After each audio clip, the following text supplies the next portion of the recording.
Good evening, everyone, and welcome to Two Up Top. It is our debate show number 7, and we've got a couple of cracking topics to be discussing tonight. A little bit later than usual, but it's well worth it. So, I suppose I better introduce a few of the guests that we got on tonight's show. So we got Dylan joining me again. What's happening? Hi, Dylan. How you doing, mate? What's happening? How are we? Everyone good? Very well, mate. Very well.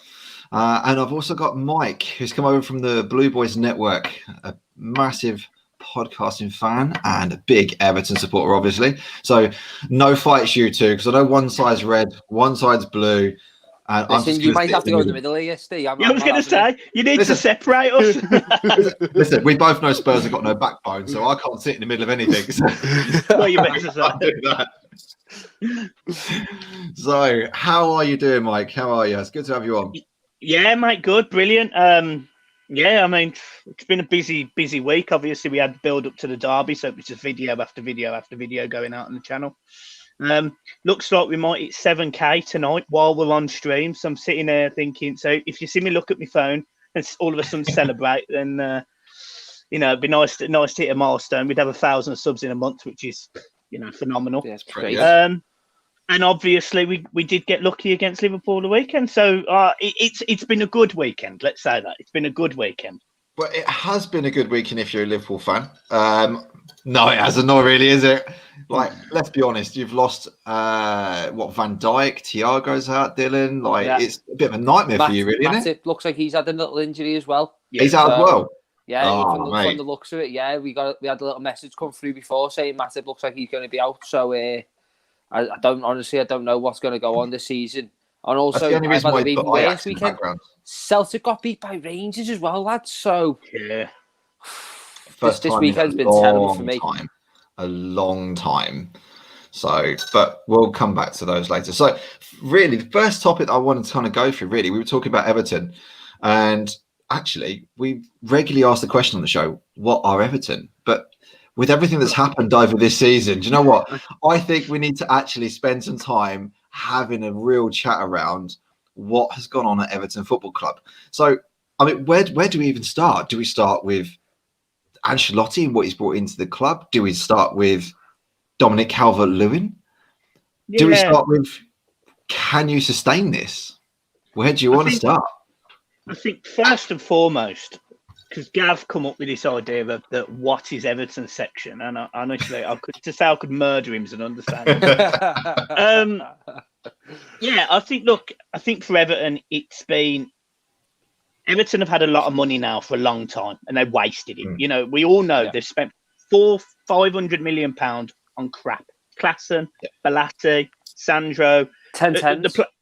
Yeah. I mean, in one season they signed Sigurdsson, Klassen, and Rooney in the same season, all to do the same job. Took all the pace out of the team. Yep. And I said, if Everton want to be a top team, or they want to get to that level, competing with Liverpool's, Man City's, the Spurs, the Man United's, they need a man who's been there. They need to get a man who has done it. Otherwise, you can bring in the best talent in the world, but they can't manage it. We've seen it at Barcelona, and I'm pretty confident we're going to see it with Koeman at Barcelona as well. It doesn't work. You need quality. Poch got it right with Spurs, but he didn't win anything. He almost won something. Yeah. Ancelotti was the biggest appointment in Mashiri's reign. It was so key. It was so important because the whole mentality around Everton Football Club changed. And the key game for us was the derby at Anfield last season. It was an absolute joke of a performance from Everton. Liverpool played us off the park and easily could have scored 10 goals that night. We looked completely different the moment Ancelotti walked in. We didn't get the results last season, but that was because we didn't have a midfield. I mean, no one can sit here and say Tom Davies is a midfielder. No, he's terrible. Well, can I just say something, Mike? Right. Of course you can, yeah. I've got a few Evertonian mates, and I was saying to them, listen, lads, you need a midfield. I'll tell you what, who was fantastic for you last season? Gomez. I really rated Gomez last season. I said to all the lads, listen, this kid, Gomez he's a joke. You need someone who can play next to him. What you going to do? You're going to sign 3 new midfielders. And I was like, hang on, I said you needed 1, not 3. But he fits perfectly in that midfield, doesn't he? Like, it's like as if all of a sudden you signing these 3 midfielders have just changed your team from, as you were saying before, you need a couple of good players. And the balance is unreal. It's not like as if you've, as we say before, there's one season where you bought 4, 5, 10s. This is like you've bought a 6, you've bought an 8, you bought the core you can play in a variety of all the positions. Yeah. And I think yesterday he was probably your best player in that midfield. He was the one who was breaking a lot of stuff down. Yeah, it was interesting for us because, the moment we signed Alan, I thought, and I was on the Spursy podcast with Sava, and I spoke to him and I says, look, we've been linked with Højbjerg, we've been linked with Alan. The one I want's Alan. I know he's going to cost more, but I want Alan because he's proven it against top teams. He played for Napoli in the Champions League. He played against Liverpool and had a great game, and that's sort of.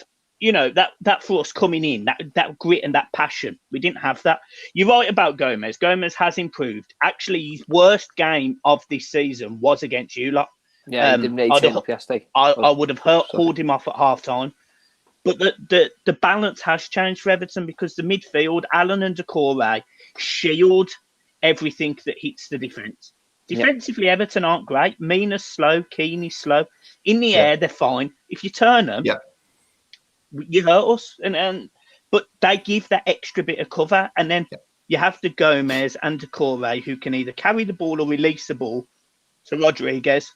Luca Dean will be on the overlap, and then the way that we play is Richarlison will go front post, and Calvert-Lewin goes back post, and whichever one gets to the ball first gets the shot off. That's a different Everton to last season. That's a different Everton.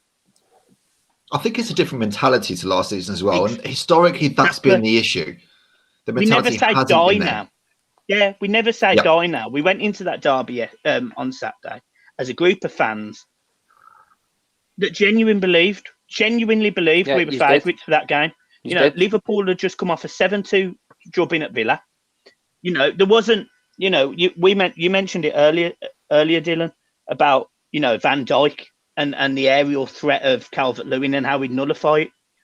We walked into that game thinking Van Dijk isn't the same player he was last season, and that's that confidence, that's that mentality as a fan group going, well, if Villa can stick 7 past them, what are Everton going to do to them? Yeah. Now, obviously, it was very over-optimistic, but, when you're top of the league and Everton haven't been in a long time, and you're scoring goals, we've scored 14 goals this season, Dominic Calvert-Lewin's got 7, you kind of sit there and you think, we shouldn't be scared to play anyone at Goodison, and that's a long time coming, that mentality. Yeah. And I think a lot of that has to do with your midfield. It has to do with the midfield. I think the shield that you get from Alan and Decore will protect that back four from a lot of things. You're talking about a midfield that celebrates a tackle. Yeah. They don't just make a tackle, they make the tackle and they celebrate it like it's a goal. That's the mentality that's been brought in. That's the metal and the bite that's come into that midfield. You're right. At the back and at the goalkeeping area, I still think they've got problems. That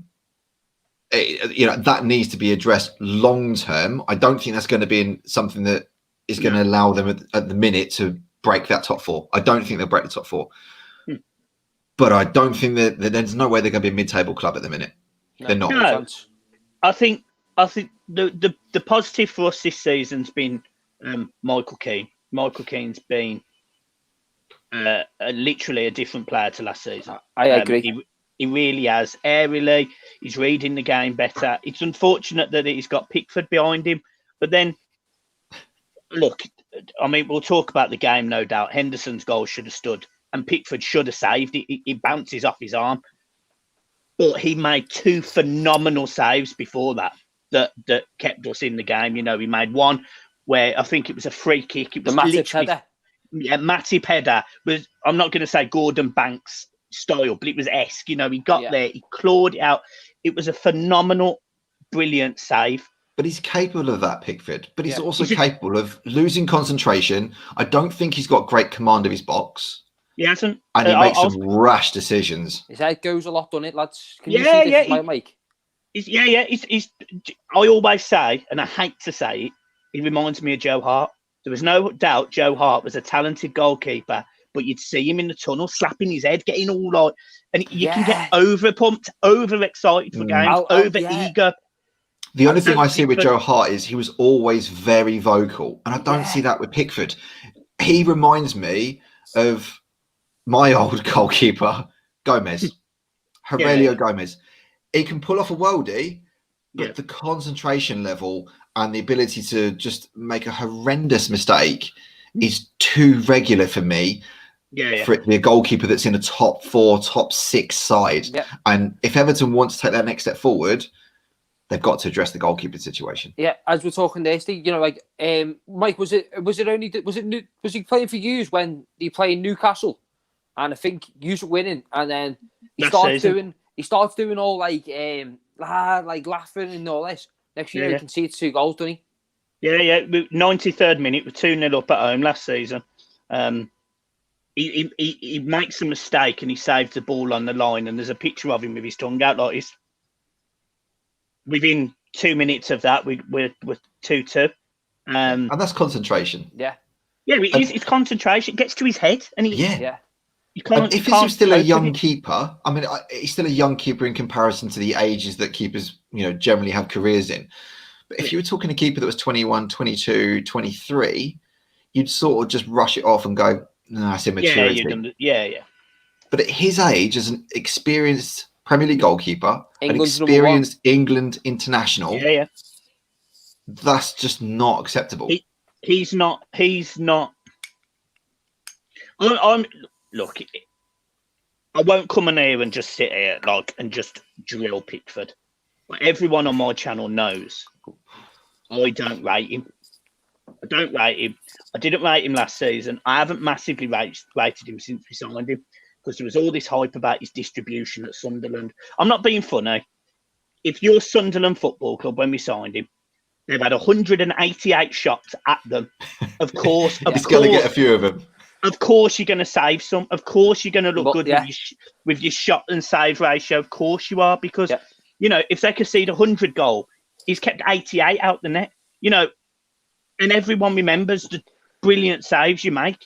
The facts are, he was never, in my opinion, he was never really good enough. The keeper I wanted at the time we needed a goalkeeper was, I wanted us to go out and be ambitious. We had all this money. I wanted to go and get Donnarumma from Milan. That was 4 years ago.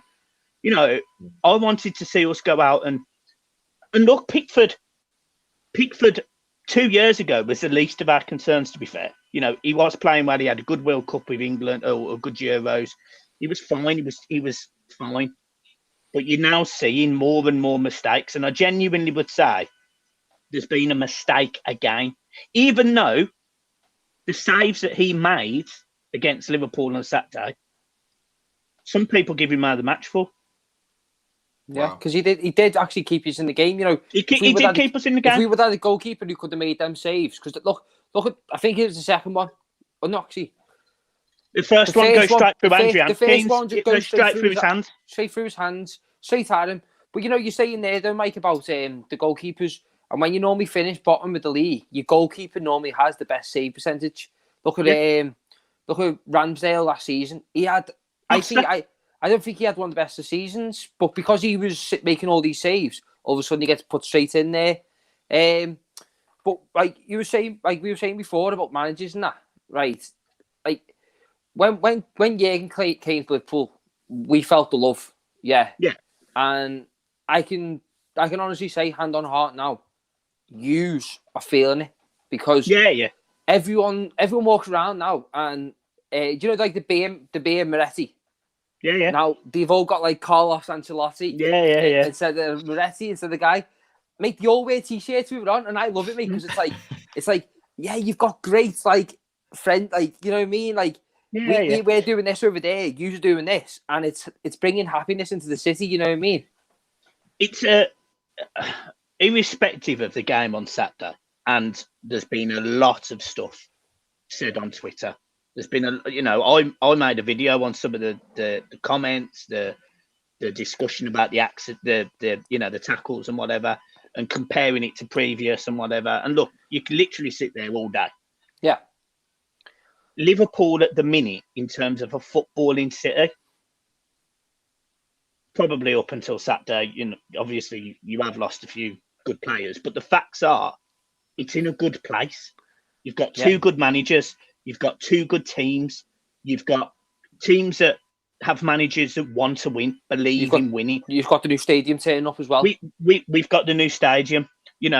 Anfield's been renovated. I think you're doing the other stuff. 62,000 will be. Exactly. So, the city of Liverpool as a footballing culture is on the way up. Yeah. And, after the derby, say in a couple of weeks' time, Everton Liverpool fans will sit there and although on a derby day, we absolutely despise each other. Yeah. The facts are there is a mutual respect because they're like two brothers. They're two brothers as a club. Yes, but that's it. He calls the friendly derby, don't we? Exactly. And look, it's not a friendly derby on the pitch. No. It very rarely is. I mean, you could probably the player you hate most for Everton. The player I hate most for Liverpool is Robertson because he's like a pit bull. Pickford, I hate Pickford. Yeah, exactly. Yeah, exactly. yeah, and that's fair enough. But every team has got that. I know why you hate Robbo, but in another way, that's why I love Robbo. You know what exactly. I mean? Exactly. He loves to get in your face. Snide. He's a snide. Yeah. And that's what our rivalry should be. Exactly. Off the pitch, there should be the ability that both fans can respect both sides and generally come together afterwards and discuss the game. Yeah. That's the whole point of what football's there for. It's there to bring everybody together, to give you something to talk about, to entertain you, to breed a passion and a love for something. I don't know whether that's just the city as well, though. I don't know whether that's just actually that's actually just the city, because as the city, the people of the city were brought together by, obviously the tragedy and all stuff like that. But ever since then, I love the fact that Everton paid the respects to it every single season, because they lost family members as well. But that's what I mean. That's where the respect, it's as much as 2 weeks or something like that. You might get banter on Facebook, but after that, it's back to hugs, kisses. You know what I mean? Well, not kisses because COVID won't let it. So let's take this back to the match, and obviously in the match there was quite a major incident involving Pickford. Yeah. The result of which has obviously seen Van Dijk out for pretty much the season. Yeah, 8 sets, whole season. Yeah. It will. I think it will be the season, despite what they're saying. It'll ruin his international. It'll ruin his international from the looks of it as well. He's out for Holland from the looks of it. Yeah. So I think he'll come back for it. I mean, he's still 29. I think he'll come back. The medical treatments that they got nowadays is far better than what it was 10, 15 years ago. Yeah. So for Liverpool fans, I think you'll still see the same Van Dijk that you had once he's gone through a proper rehabilitation program, so long as he's not rushed back. I don't want the Van Dijk that we just lost. You know what I mean? I want the Van Dijk from 2 years ago, me. But you never know. He says he's going to come back stronger. But where do we stand in terms of Pickford? Should it have been a red card? I'll let Mike start with this one. Yeah. So I'll just go straight in through this. Ball comes over. Pickford does what any good goalkeeper should do, which is make himself big. Like he does. He spreads his legs, his arms are up, he makes himself big. He times it horribly. There's no getting around it. And as someone who was broken, who was done an ACL and a knee break, I know how bad that was. I knew as soon as it happened. I sat there on stream, that's a bad one. There was no laughing from me. There was nothing. I knew it was a bad one. Jordan Pickford got incredibly lucky by ridiculous rules that are now in the Premier League. That should have been reviewed, and it should have been given as a red card. There is no doubt in my mind that was a red card, and a 3-game ban as a result. The fact it was given offside basically meant that Pickford is a very, very, very lucky boy. Agreed. But Do I think should retrospective punishment be put in place? Personally, I agree with what Carragher said last night, which is he is suffering at home. There is no doubt when you injure someone to that extent, and I don't believe Pickford would do it deliberately because he's done what a goalkeeper would do. He's come out to make himself big. You can't. He's deliberately done that, but I don't think he's deliberately gone into, snap Van Dijk's knee in half. I don't think he's done that. I think it was reckless. It was definitely reckless, and it was out of control. Yeah. I'm not sure it was deliberate because I don't believe. Exactly. I don't believe any professional, apart from the odd occasion when we've seen with Roy Keane. Yeah. But I don't believe in general professionals generally want to go out and injure another professional. I don't think that's in their makeup. They might want to get them out of the game. I don't give him a ban. That's the reason I don't give him a ban, because I don't believe there was the intent. It was an accident. It was accident. There's a lot of talk on social media at the minute about whether or not there should be some kind of retrospective review, and whether or not players, if they've deemed to have injured another player and they have injured another player, whether or not the person that caused that injury should actually serve the same length of time out of the game as the person that's actually taken the injury. I mean, where do you go, Dylan? Where do you guys stand with that? What's your take on Pickford as well? I'm from an Everton perspective, I'm interested because it's a good debate. I personally, I like to, before we crack on with that, I'd like to just go back just a little bit there. Yeah. If you watch it back, lads, and this really done my head in a lot, right? If you watch the way Pickford stands over Van Dijk once he's done it, if you watch it, Pickford literally stands over him like a heavyweight champion would do after he's just knocked him out. He literally stands over him, and like we were talking before about the way he's a bit like Joe Harty, and he's a bit bit like rust in his head. Yeah. He's looking down on him, and he looks like he's giving him loads of crap. Yeah, and that's why all the Liverpool players will come around and going. And if you watch it, Pickford's pushing the players back.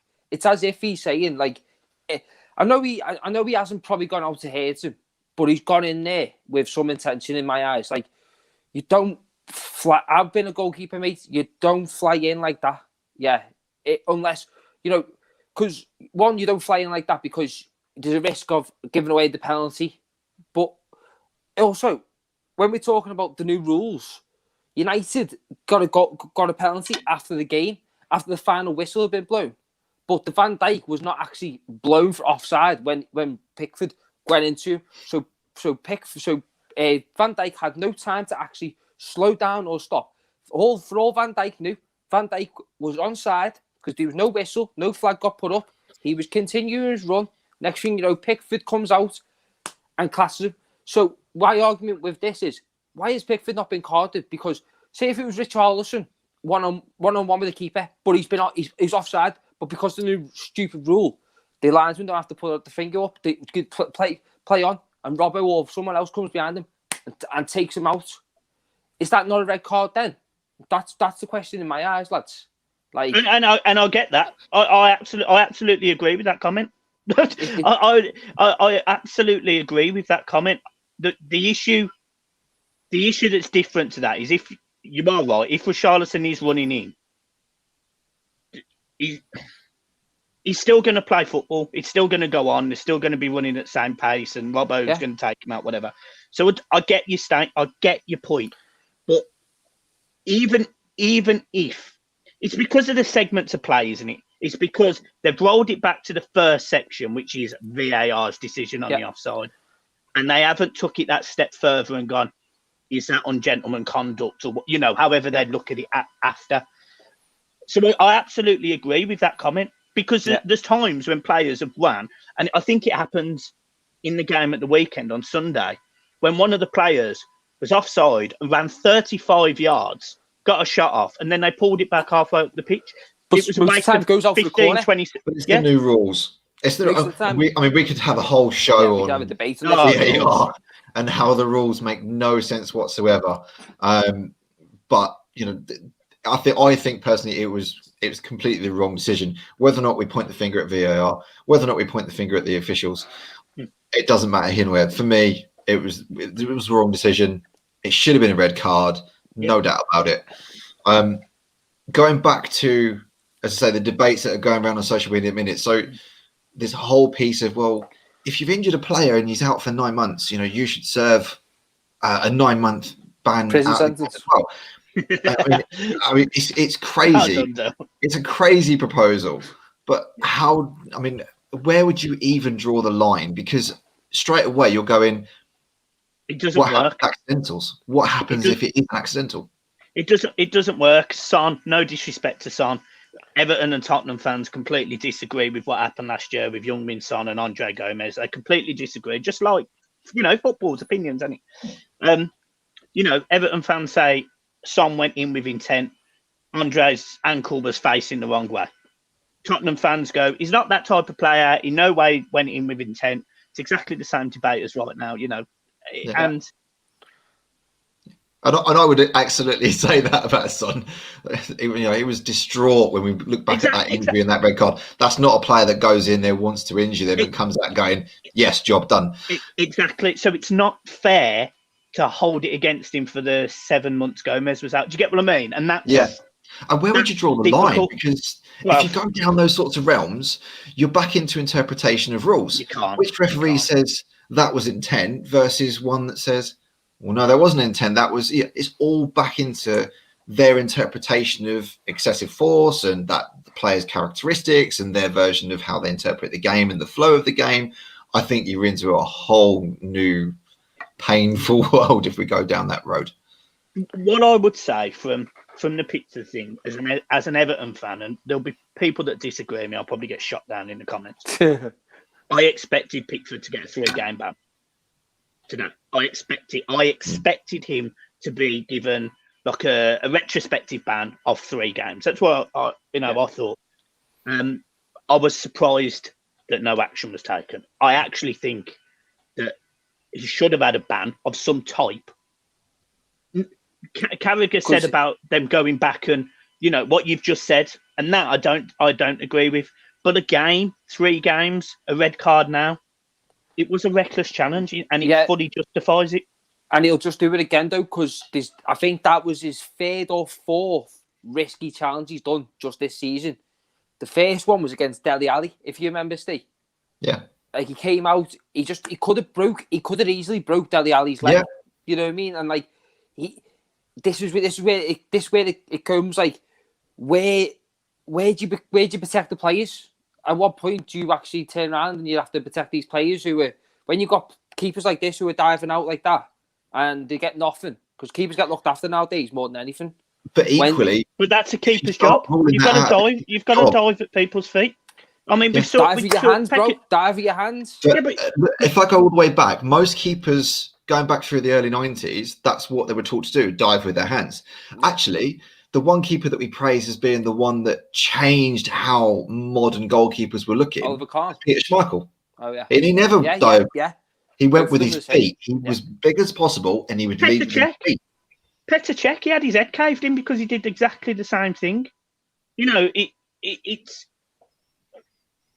a really difficult one because keepers are praised for flying out and getting a hand on a ball or getting a body part on the line. I don't think you can change the rules. I think it was. I absolutely get where Liverpool fans are saying. I get what you're saying. I really do. I just don't. I don't think you can change the way a goalkeeper goalkeeps. I don't think you can, and it's a difficult position to play at the best of times, and you do need to be a little bit on the mad side. Like you need to be nuts to be a goalkeeper, and mentally very strong as well, because it's a lonely old place. Knowing that you can pull off 10 amazing saves and save your team, but you make and then one you can see the last minute goal and the whole team, and that's it. That could be the end of your team's game. All you made was one mistake. But I don't think you can change it. But and equally, and again, I'm not digressing. Well, I am slightly, but we saw it yesterday. For example, there was a defender for West Ham. It was Declan Rice. He's on the deck as Havertz is trying to run in and shoot. He's literally crawling across the deck. I've saw it with John Terry. He's crawling across the deck to get his face in front of the ball, because he's on the floor already. Are we going to tell players to stop doing that because they're going to get their face taken off? No, that's different though. That's different though because that's you using your body as anything gets in the way, John Terry. But there's a difference between using your body to get a block in instead of throwing your feet at someone to try and tackle them last minute and when you're the goalkeeper. That's what I'm saying. Like, did he try and tackle Van Dijk? Because Van Dijk went to pass the ball across the box, and his legs are spread. You can't be 2 foot off the ground. Yeah, and say you go for the ball. I don't think it was deliberate to set out to go and injure him. It's like Richarlison's way right to get red carded because that's knee height. Knee height. So the both of them are both of the exact same height in tackle. Both of them got near enough the same impact. But they didn't. They didn't because if you look, Pickford hits Van Dijk's knee with his what it looks like his cock. Yeah, it's the back of his knee. Do you know what I mean? It's not like he's gone. He's not gone 2 foot. It's not like he's fly kicked him. He's gone in, timed it wrong, absolutely. But he's tried to block the ball going across the box by putting his body in a star.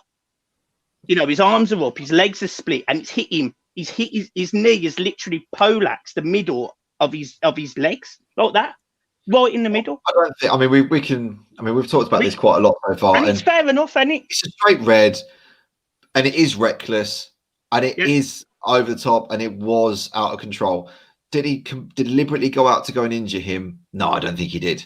I just think he's just reckless. And he is reckless. He is reckless. There's no doubt about it. I agree with you. I think if it was me, I'd be more than comfortable going, he should have a retrospective ban, if nothing else, but to give him the idea that he needs to sit down, take a look at the way he approaches the games, and perhaps have a little bit of time out for what has happened. I don't even think it necessarily hinder Everton. No, I don't think losing Pickford from the goalkeeping position will suddenly, derail their season. I don't think it will, but it should have been. But it's not the case, and that's how it is. Yeah, and as I say with Dylan, and equally all the Liverpool fans watching this, I 100% agree, or not agree, sorry, but understand why they're thinking that. Because as an Everton fan, we thought exactly the same as Son last season, and Stephen, you rightly disagree. It's football. It goes back to the common thing. It's football. I know. I do. I do admit, like he didn't intentionally do it. When I say he did, I'm messing. You know what I mean? It's just like a bit like as we were saying before, we having like a bit of banter. But I'm just saying, like that's his 4th time he's done it this season. I'm just saying, like when there needs to be a time where you've got to look after players as well. You know what I mean? You can't just have that. It needs to be looked into as well. Like I'm just using devil's advocate or whatever to call it. You know what I mean? It's fine. Yeah, at the end of the day, it's fine. It's understandable. So the question I now have is, and as we keep saying, what are Everton? A genuine threat is the comments we're getting. And do you know what? It's your best start since, 1894, I think? Best ever start to a season ever. Calvert-Lewin is on fire. Yeah, he scored 13 Premier League goals, I think, last year. He's got 7 already. We're not even got to Christmas. So can do Everton have the ability to win anything? I think the last was an FA Cup in 95. I think it was a Paul Rideout goal against Man United. It was, yeah. It was. Can they win anything this season? Are they that much of a threat? I don't think anyone will want to play us home. I don't think anyone will want to play us at Goodison. I think they will have a really tough game. Which is interesting because without the fans, who everyone classes as the 12th player on the pitch anyway, a lot of that atmosphere and that intensity is gone now. Home and away is nothing more than a change of stadium and a change of pitch. Yeah. I have my... I'll tell you my opinion on that in a minute, but I do think that's partly to do with it. The thing I'd say about Everton is we are a threat to win something. Not necessarily because our squad is the best or it's good enough to be top 4, or it's Ancelotti. He every single player that goes onto that field for Everton and equally we've seen it in other games, is better than they were last season.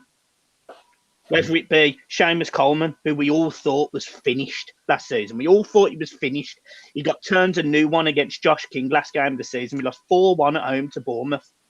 He starts this season really well. Yes, he got turned by Robertson, but I can't sit there and discredit Robertson for being a good left back. So, he got turned by Robertson, but Seamus Coleman looks a completely different player. You look on the left side, Luca Dean, in my opinion, and again, we'll have this debate, but he's certainly, in my opinion, he's the best left back, but to most people's, he's in the top 3. So, in the world, or in the league. In the league. Yeah, I'd take him as a top 3. I still think Robertson's better on the left-hand side. Yeah, I'd say the only player who's better in my eyes is Robbo. He's like, I'd say he's the left back version of Trento, if you know what I'm saying. Yeah, that's fair. That's opinions, isn't it? Yeah, and I think this season with Calvert-Lewin as well, he is going to be. Last season he was your most creative player, weren't he? You know what I mean? Yeah. This season with the Calvert-Lewin, the form that Calvert-Lewin's been on, the world will get to see how good that Luca Digne really is. But he started for France, and that's where you sort of gauging it. He's now starting again for France, a team that we all know is a very good side. Am I right in saying, mate, that Carlos doesn't actually take the training sessions? That's Duncan. To be honest, from what I understand, is Carlo takes some of the sessions. Yeah. Duncan implements what Carlo is saying alongside his son, David Ancelotti, who's also there. Yeah, because that's what I was told, that basically Carlos tells Duncan what he wants to do. He goes and does it, and he goes and basically sits up and watches them all doing it. Yeah. And Duncan, and you couldn't have had a better person than Duncan Ferguson, could you really? What was Alex Ferguson known for? The hair dryer. Yes, mate. You do anything against Duncan Ferguson, mate, you're gonna get exactly the same treatment. You know what I mean? And that's why I think, and also he's helped Calvin Phillips. Not Calvin Phillips. Calvert-Lewin. Calvert-Lewin, yeah. He's helped Calvert-Lewin big time, mate. He likes him a lot. Yeah, you can tell. Last season, he mentioned that several times, that he really likes Calvert-Lewin. He saw something in Calvert-Lewin that Everton fans at one point didn't. He's been at the club 2.5 years. And before last season, he was a complete flop, in my opinion. I was there at the start of last season saying, loan him to Sheffield United. Get rid of him, I'm finished. He was a young lad. He'd had enough of an opportunity. He's not good enough. We need a striker. We were fuming last summer. We didn't get a striker. And he scores 15 goals last season. He has a really poor period after lockdown. Really poor. And we think, he's had his purple patch. Now we need a striker again. He scored 11 goals this season. 1 included for England, 3 in the Carabao Cup, and 7 in the league. 11 goals in 9 games? It's Dixie Dean type numbers, isn't it? It's brilliant. Yeah, it's brilliant for him because he's come across as a nice lad. He's always worked hard, and that's the reason he's still at Everton. Otherwise, he wouldn't be here. But Carlos has always liked him, and Carlos wants him at Bayern. Yeah. But he's getting the better out of him. I mean, there's no doubt about it. He's improved. His heading was always a good part of his game, but it's the way that he's now reading and anticipating where he needs to get inside that box to actually make the connections. I think that's the biggest growth that I've seen in Calvert-Lewin. It's almost like he's gone from being a player that could get you goals by just getting a header every so often. And he's always been good in the air. To actually having that movement, that holding up the ball, that he did loads of work. As Everton fans, you see the Instagram pictures, you see the stories on Snapchat and whatever. This guy is literally a guy that spent the whole of lockdown in his garage working on in gym, working on his sprinting pace, and he looks a man. He doesn't look a stick insect. He does. He's bulked. He looks a man. And do you know what? I'll go as far as saying the last season Tottenham had Bale, 2013-14, I think it was, or 12-13. About that. Same stature, very fast. He's been recorded as the fastest player in the league this season so far. He is giving Everton so much that you trust him to score. He could not be in the game for 89 minutes, have one chance in the box, and you trust him to be there. Yeah. And I didn't have that this time last season. Everton, in my opinion, will have no better season to finish in the top 4, which obviously I know the pair of you disagree with. That's absolutely fair enough. No, I think you can get top 4. Easy. Everton, this is the year that Everton are going to do it, because Man United, they got a 4-1, but they play anyone decent. They look They're poor. top heavy, aren't they? Yeah, exactly. Spurs, no disrespect to Spurs, because as Savano's got all the time in the world for Spurs. Defensively concern me. They seem to lose their head. I mean, and that's no disrespect.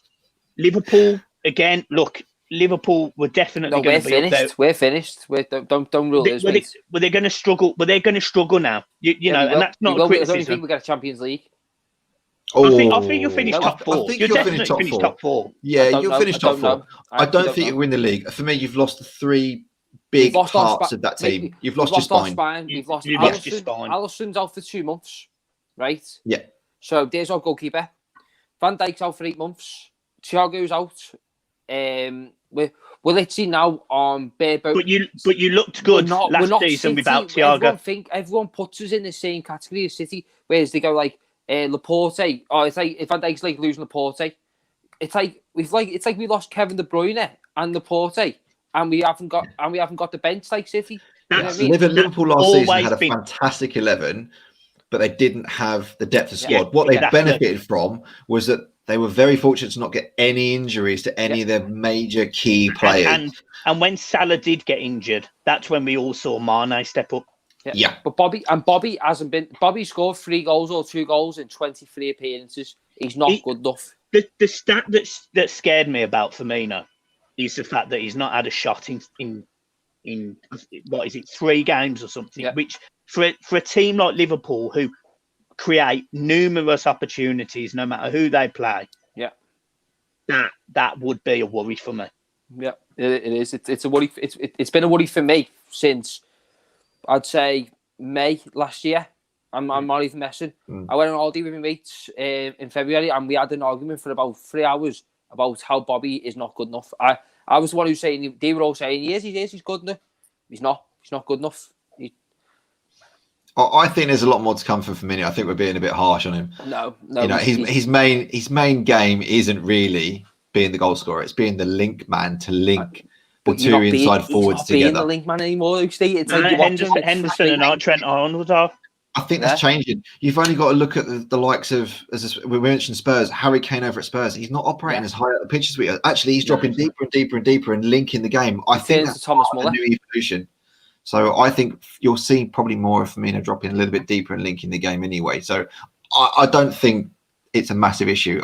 There's a long-term piece for Liverpool that says your front 3 is what? I think they're all 29 years of age now. Yeah, well, they will be by the end of the season. They'll be 29. But this one, like when I'm saying about the spine, with no Bobby, well, like we've got Bobby, but he's basically not even there. He hasn't been there since last season.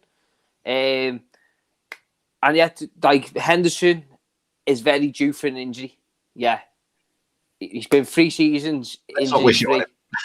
No, I think going up now. Let's not wish another injury on Liverpool. It's before 3 years. 3 years ago, he was every season he'd get an injury. He could never finish a full season. The past 3 seasons, he hasn't been injured. Now, all of a sudden, this season, he's picked up 2 little niggles already. So he's on the verge. Matip's out. We haven't even got a back line. We've got Gomez and who? Liverpool's issue And you are right, strength and depth. They had a great season, and the season before, everyone forgets that they literally missed out on the league by 2 points the season before. 1 point. 1 point. They lost 1 game or 2 games. They got to they won the Champions League final. The fact that they haven't really had a break, I'm really surprised that they hadn't burnt out earlier.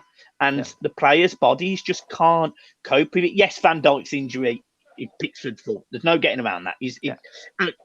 Thiago's was Richarlison's fault. There's no getting around that. But the little niggles that Liverpool are going to start picking up, that's a scheduling fault. We all know it. Mourinho's moaned at Spurs. I think you played something like 26 games before December the 5th. It's absolutely bonkers what these teams in Europe and playing on the FA Cups and the Carabao Cups.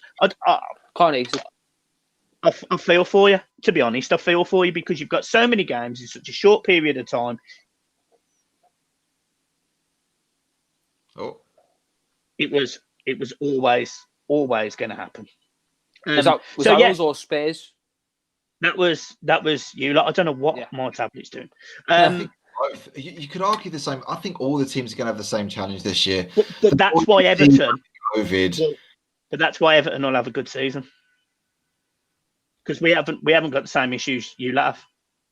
So you're saying that we think Everton can make the top 4? I actually think Everton will finish 3rd. Ooh. I think they will get top 4. Me, personally, I think they can. I actually do think they can. If they have the season that they are continuing to have, they will get it. So your doubts over whether or not you're going to get top 4, are you saying that as a Liverpool fan, you think Everton are going to get top 4 at the expense of Liverpool? Personally, yeah, mate. Because you devil's advocate, yeah. No, I think our season's writ. Really, I do. On there, Mike. It was just casting out, and it's just straight away. All you've got to do is really, if you look at take away the amazing 11, take away that amazing 11, yeah. And you look at the bare roots that we've got, literally, we've got bones. We're left with nothing really, and it's we're looking at the ginger kid Van der Berg, or what his name is. Yeah, don't like him. I hate him. Gav knows him. Gav likes him a lot, and I said to him, he's going to be a Sunday League football player in 3 years. He's going to have to be the new centre half. Oh my god. Right. You've got to remember as well, just on Liverpool's perspective, you've got to remember that they've got a very good set of kids behind them as well. Kids. I don't like Jones as well. I know. You might not, but I'm not being funny. Them kids managed to beat a first team Everton side, managed to go to Villa and beat them last season, managed to play really well in the Carabao Cup. No, we didn't beat Villa. Villa battered us. Oh, well, whoever you... Well, you obviously... we beat Arsenal, I think. Yeah. I'm pretty sure we beat Arsenal on penalties. And then Villa battered us. So these kids... It's a good youth setup. And to be fair, it always has been a good youth setup over at Liverpool. But the current crop that are coming through, I think, are more aligned to Klopp's vision of what he wanted the first team to look like. The days of the tall, physical, athletic, dynamic players that you're bringing through. I'm going back to the likes of Stevie Gerrard. Yeah. That's a typical build to what most teams are looking for in the youth setup. Yeah. Klopp has been very clear. What I want really good technical players. Yeah. And the crop that are coming through, they're not 6'4", 6'6", but they're very, very, very good technical players that have an understanding of how the game wants to be played. And what I think is brilliant about what they're doing with the youngsters is the way that those teams play is in the same style, the same formation. So when they come through to the first team, they just seem to slot in. Tell you what, though, Mike, you've got a good youth setup, haven't you? For a while, you were in the Premier League 2 every year, weren't you? We have got some good kids. However, and I think it's only going to get worse, it was fine having those good kids, but they're not been playing in the first team. And what you're seeing is those good kids are now 23, 24 years old, and actually they're just in the under 23s because they can't get in the first team or they can't get a loan move out. So, but that's down to quality. There is a point where you say the quality isn't there, and it needs to improve. It needs to get better. I think when you look at clubs like Chelsea, I think the quality is there in their youth setup. What they do is they just stockpile so many that I think they actually block that progressional path to actually get into the first team. I don't think that's the case with Everton. I don't think your block path. I just don't think the youngsters are as good as what you need them to be. Well, again, you say that, but as Dylan's rightly said, we won the league for 2 seasons running, under 23s, the Premier League and the under 18s, and the under 18s. You know, the kids are technically on paper they are good enough. They're better. Yeah, that's what I mean. Like you've got the best youth setup, and those kids. I think it's only Gordon who came through. Gordon and Kenny, and none of us rate Kenny. No, Davis John Joe Kelly. John Joe Kenny, yeah. Yeah. So I'm not being funny. If these players couldn't get a game over a really poorly performing Seamus Coleman and a really, really, really bad midfield, and you know, we had no real wingers. None of our wingers could really get in. I'm not being funny. Their path's blocked as well, and for no reason. Okay. Right, we've got a question coming through at the minute. I'm just going to bring it up. And it says, what's the crack with Holgate? I really like him. Is it competition now Godfrey is there, or is time up for Mason? Can I ask you a quick question with this? Does he now play CDM? No, plays centre back. Oh, does he? Yeah, because I thought he was playing CDM. Go ahead, Mike. He did a couple of games last season. Duncan put him in. I was honest to God, I'd have kept him there. He, in my opinion, although Michael Keane's putting a bit of a block on that, he is our first choice number 1 centre back by a country mile. Before he got injured, there was Everton fans, me included, saying he should be in the England squad.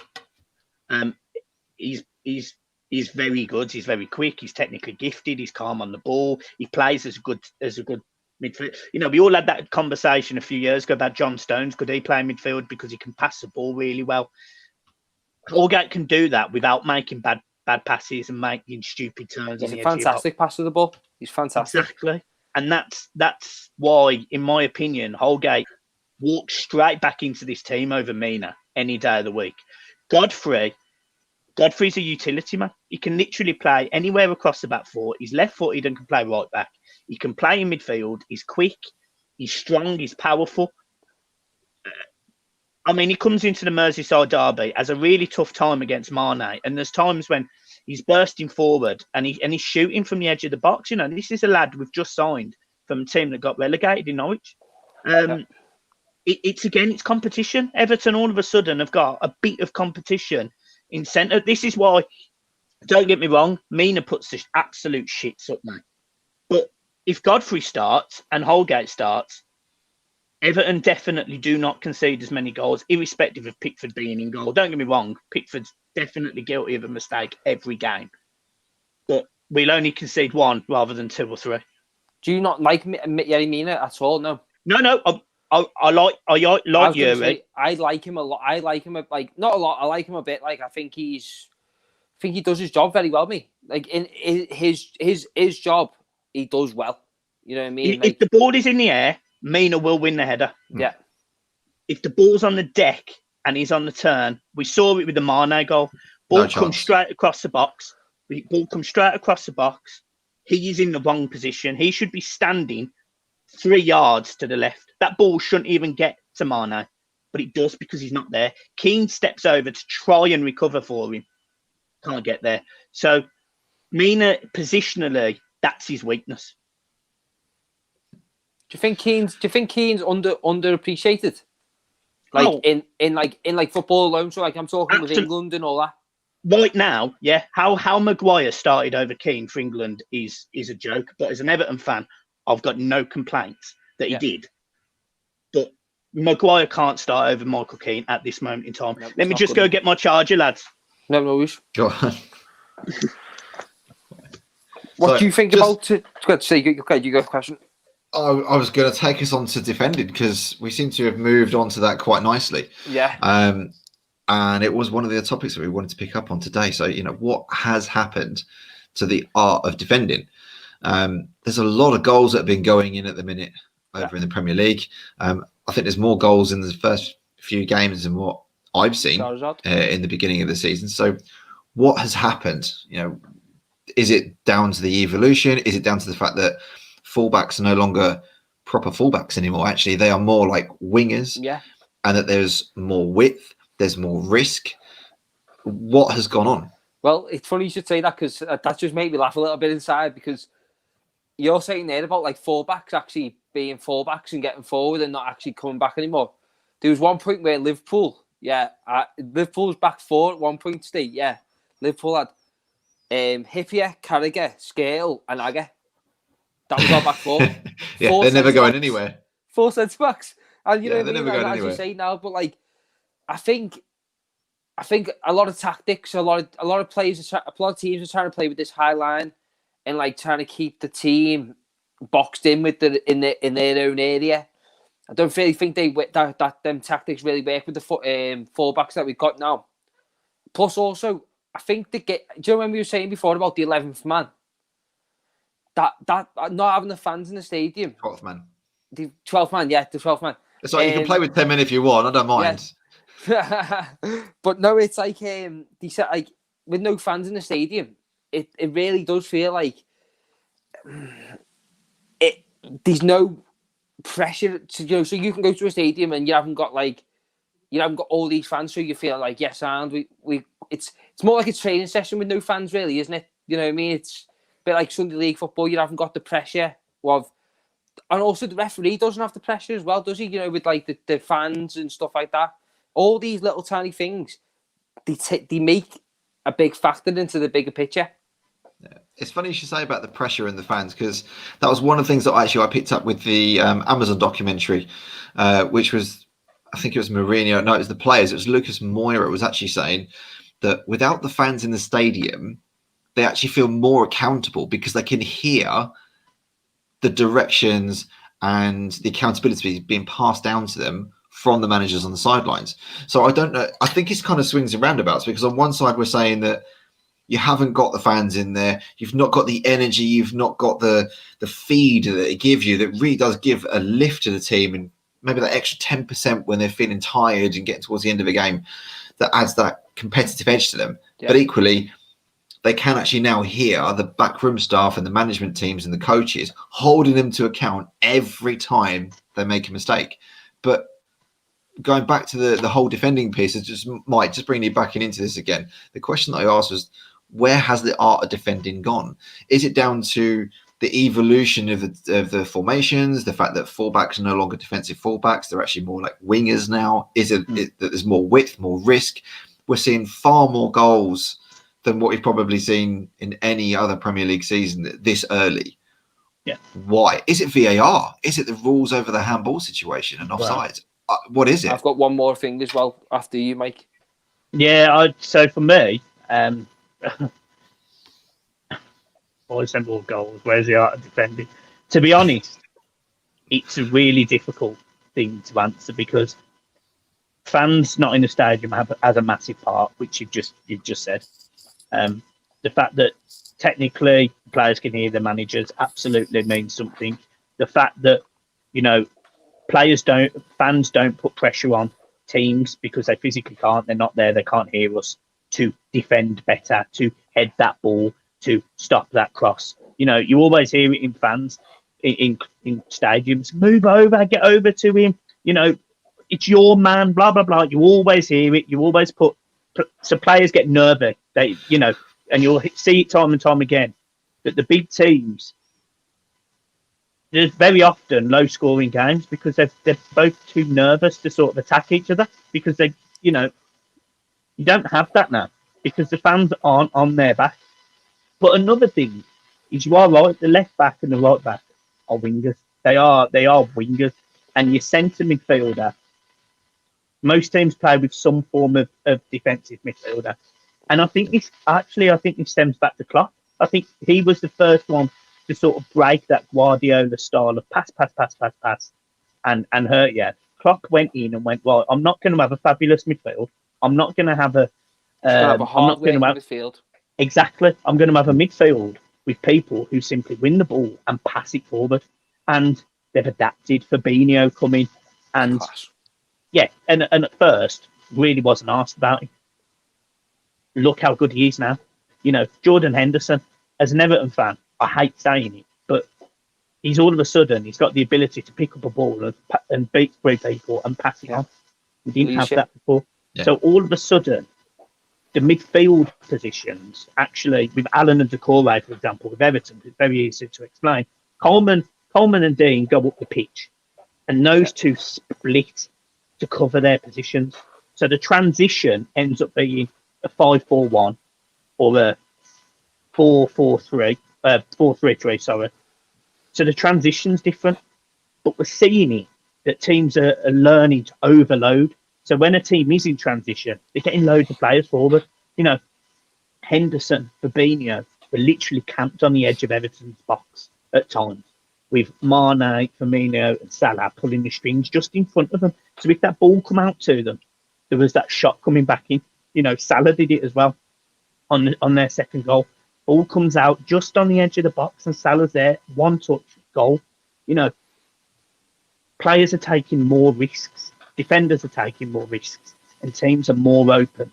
So I think it's a combination of all of that, plus VAR, that's causing a lot more goals. But I hate to say it, but I actually, for the first time in a long time, I'm finding football entertaining again. Because at times I've struggled, I've struggled watching Merseyside derbies last season, for example. I thought the Merseyside derby was shite at Goodison last season. It was a boring game. It was a game where both teams were nervous. Yesterday was a full-blooded game, and irrespective of the result, the outcome, and the action, it was good to see an old-fashioned Merseyside derby. Yeah. But you know what, mate? I've just been saying there, when you went, right, there was one point where Liverpool were playing at the back four of Sami Hyypiä, Jamie Carragher, Daniel Agger, and Martin Skrtel. And that was our back four. Yeah. Back four of 4 centre-halves. Yeah. And you don't get that nowadays. I was saying, like, before, like, the teams like to play a high line with full-backs that like to push forward, and you're left with loads of gaps. But, I feel like there's no great defensive. The art of defending, you've always got great centre-back partnerships. Yeah. And you don't really get great centre-back partnerships anymore. You know, can't name them, can you? I'm talking PK, Puyol. You know, I'm talking Juventus. Juventus, Chiellini. They had a fake. Even like John Terry and Cavalli. Rio and Vidic. You've always got it wouldn't work anymore. I don't think you get those anymore, because actually part of being a great defender is not just the ability to do, not just with a great challenge or well time and reading the play or hitting the ball. Yeah. And also you need to learn some of the dark arts, which is learning to break play up, learning what you can and can't get away with. You know, I think of that, the Arsenal back line in the 90s was very good at the dark side of the game. They were very good at it. I'd say, but which is painful for me to say as a Spurs fan. My argument with that, lads, is the most recent great partnership that we've seen that actually worked was Sergio Ramos and Varane. You know, and look what they've won. You know what I mean? Like, if you can have a great defensive partnership, one that can knock it, nothing can get past you. Like, you know, John Terry and Roberto Carl, I can't pronounce his name, but anyway, they conceded 15 goals that in one season. Like, if you can get a defense that's just solid, as Jürgen said, it's not your attack that wins you. It's not the attack that wins you trophies. It's your defense. Your defense wins your trophies, and as I say, like, I feel like nowadays it's you don't get that great partnerships like you used to.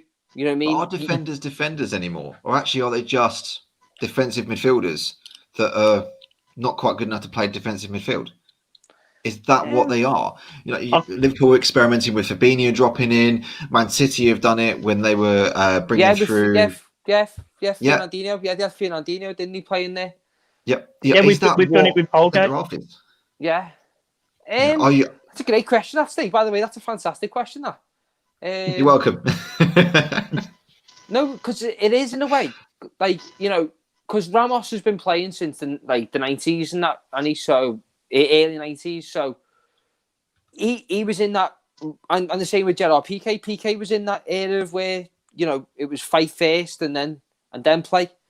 So yeah, it's sort of going out in it, like that tough, hard centre back. It's now ball playing centre back. Even your goalkeepers are ball playing goalkeepers. Yeah, You're looking around the place, and the faults that you're finding with most modern keepers now are they're not very good with their feet. You need them to be both great with their hands and great with their feet. It's no longer just good enough to do one or the other. Yeah, you're spot on, and I think as well, you know, to sort of cap all of that off is the way that teams look to play now. So, for example, Liverpool, they press, but they're more adaptable. So, you know, for example, Everton, for example, you see them regularly in games changing formation. You know, we played 3-5-2, we played 4-5-1, we played 4-3-3 in exactly the same game. You know, literally within 5-10 minutes of each other, because you're seeing the transitions, you're seeing different players doing different things to try and open teams up now. It's all about goals. It's all about goals. And I think it sort of goes back to that mentality under Klopp, sort of second season. I think the season he finished runners up, I think he conceded 50 goals, but you scored 100. Yeah. Do you get what I mean? It's sort of that mentality, but not all teams have got, you know, 75 million to bring in a Van Dijk and 80 million for Alisson or whatever, you know, whatever it was. And that's where Liverpool went from being the challenger to being the winner. Do you get what I mean? They sorted that defence enough out to keep most of them goals out. And I think conceded something like 25 or something. I can't remember, but I think if teams can stop conceding goals in some way and still play by cutting teams open, they'll win the league this season. That's why Everton won't win the league, by the way, because we concede far too many goals. So, well, I think we better start to wrap it up there because we've been going a while. But honestly, thank you very much, Mike, for joining us on today. It's been an absolute pleasure having you on. Same with you, Dylan. Before we go, I can't hear him. You can't hear me? I'm gonna shoot off, lads. Can't hear. I'm struggling to hear. Oh, don't say that. Is it him or is it me? I can hear you, Stu. Oh, it's just him. Right. Anyway, see you later, Dylan. I don't know what's happened there. Right. So let's close it off then. So, Everton, where are you going to finish this season? Third. Okay. So let's leave it at that. So Everton, third place finish. I'll give you the top four if you like. I'll give you the top four just quickly. Top four. Right. So you can all get your bankers on that one. Get down to your relevant local bookmaker. Write this down. You'll write this one down on 2 Up Top Football, 19th of October. We've declared Everton are going to finish in the top four. Yeah, Man City first, Liverpool second, Everton third, Tottenham fourth. Oh, blimey. You're getting cracking on that. No, that's it. Oh, now, once you've sorted it out, you'll be fine. Tottenham will be fine. We haven't been sorting it out for decades. Let's just drop that one or that one.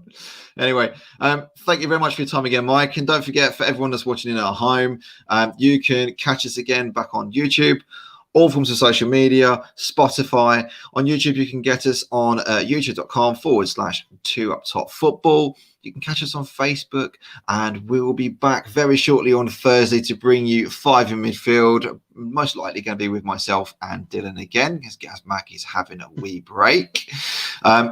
Once again, Mike, thanks so much for your time, and good luck for the rest of the season. Everton are certainly entertaining us, and hopefully we'll be celebrating with yourselves if you do make the top four. Hopefully, we'll see. Fingers crossed. Cheers. Cheers, mate. See you all later. Bye.